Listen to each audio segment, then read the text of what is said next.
বন্ধুরা, কি করছো?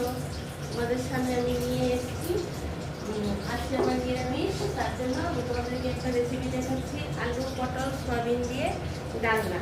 দেখো, আলুগুলোকে সেদ্ধ করে ভেজে নিয়েছি, পটলগুলিকে এরকম ছোটো ছোটো করে কেটেছি, আর সয়াবিনটা তো আমি ভেজে নিয়েছি। সয়াবিনটাকে প্রথমে একটু গরম জলের মধ্যে সেদ্ধ করে নিয়েছি, মানে গরম জলের মধ্যে ফেলে তারপর জলটা ফেলে দিয়ে ভালো করে নুন দিয়ে তারপর সয়াবিনটাকেও ভালো করে ভেজে নিয়েছি। তাহলে আলু পটল সয়াবিন আমার ভাজা হয়ে গেল। আর আলুটাকে একটু তো সেদ্ধ তো সময় নেয়, তার জন্য আলুটাকে ভালোটা করে সেদ্ধ করে আমি সবসময় নিয়েছি। তেলটা গরম হচ্ছে, হ্যাঁ।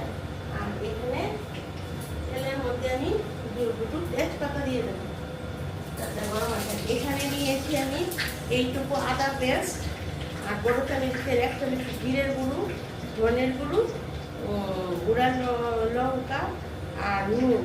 আর যেহেতু আমি নিরামিষ সেই জন্য পেঁয়াজ দিই না। যদি তোমরা পেঁয়াজ খাও তাহলে পেঁয়াজ দিতে পারো।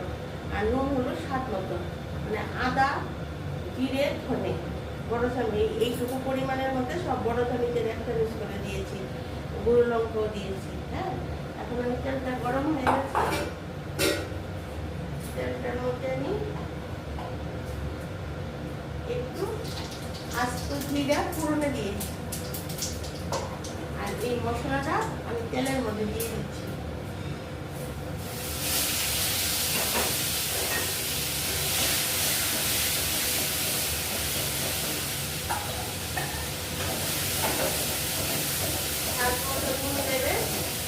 মশলাটা ভালো করে কষিয়ে মশলাটার সঙ্গে এগুলিও দিয়ে দিচ্ছি কষানোর জন্য।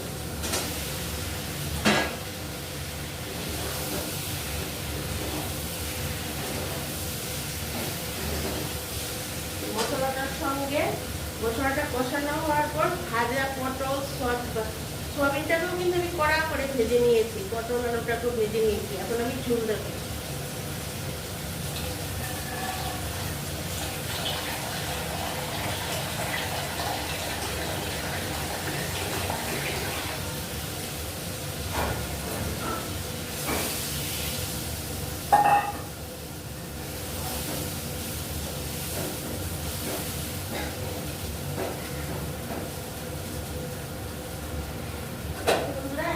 ঝোলটা দিয়ে দিলাম।